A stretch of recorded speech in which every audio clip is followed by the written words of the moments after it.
Et salut! Aujourd'hui je vous emmène découvrir un objet qui a le vent en poupe, et ça c'est rien de le dire. Mais pour aller découvrir cet objet, je vous emmène dans un endroit très particulier, cette magnifique petite forêt, et ici on peut voir qu'il y a un petit sentier qui a été créé par des animaux. Allez maintenant, suis-moi! Hey, salut ami maker, j'espère que tu vas bien. On se retrouve dans cette magnifique petite forêt. Comme vous pouvez le voir, il y a un petit sentier. Alors c'est pas un sentier de randonnée, c'est bien un sentier qui a été créé par des animaux. Alors pour moi c'est vraiment le parcours du combattant.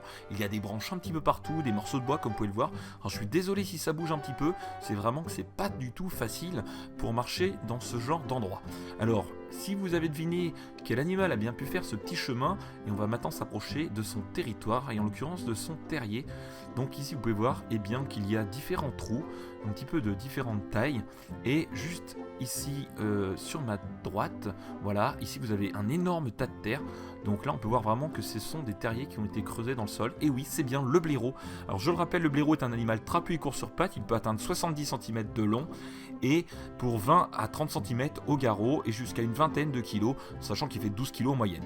Voici ici l'empreinte, on voit bien une petite empreinte qui a été laissée par notre ami le blaireau. Voilà, donc le blaireau est un animal qui vit en groupe mais qui est solitaire. Voilà, donc on peut voir ici qu'il y a plusieurs terriers. Donc on peut voir, comme vous pouvez le voir ici, vraiment une zone qui a été creusée par le blaireau. Voilà à quoi ça ressemble. Et me voici devant le terrier, je pense, le terrier principal. Donc un terrier qui doit être encore utilisé, je pense. Voilà, donc je vais tout simplement vous faire la présentation de l'objet en question, qui est tout simplement cet objet. Donc voici une petite flèche. Alors vous me dites, oui, une petite flèche, mais à quoi ça va bien pouvoir servir? Et bien vous allez voir dans quelques instants, vous allez tout de suite comprendre qu'est-ce que c'est. Donc on peut voir cette flèche avec ce petit rapace qui est vraiment très très sympa. Donc je l'ai fait en PLA Gold, la buse était chauffée à 200 degrés et le temps d'impression était de 15 minutes pour cette flèche. Donc on peut voir vraiment que le design est assez sympathique et elle est très très réussie. Voici maintenant un socle, vous allez comprendre comment ça fonctionne. Donc on peut voir qu'il y a un trou principal et pareil un petit cône imprimé en PLA Gold et le temps d'impression était lui aussi de 15 minutes. Voici quelque chose à rajouter, c'est tout simplement une petite tige de métal. Donc je vais tout simplement venir la glisser à l'intérieur du support et on va se munir de notre petite flèche et on va venir comme ceci dans le trou, voilà, donc il y a un petit jeu, c'est très très bien, et ça permet d'avoir un très très bon rendu. Donc voilà, une petite flèche, une petite girouette tout simplement, qui vous permettra d'indiquer la direction du vent.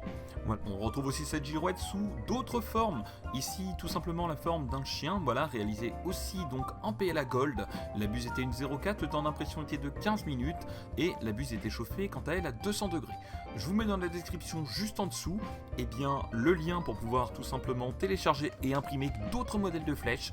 Il y a plein de modèles, il y en a vraiment pour tous les goûts. Donc ce que je peux vous conseiller aussi, c'est tout simplement d'agrandir la flèche si vous souhaitez la mettre un petit peu plus en hauteur, ça permettra de mieux la voir.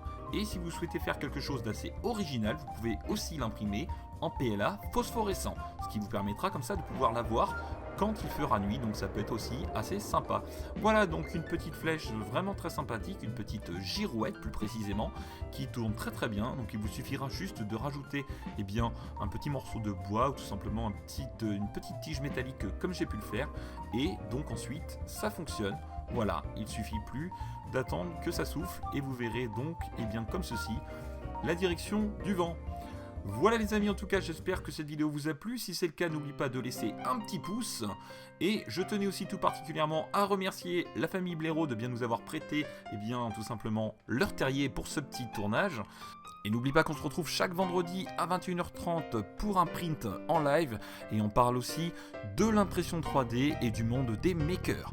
Si tu n'es pas encore abonné à ma chaîne, n'hésite pas à t'abonner en cliquant juste là, oui, sur le petit logo. Comme ça, tu viendras faire partie de la grande famille des makers. Sur ce, je te souhaite une très bonne journée et à très bientôt. Allez, ciao les makers!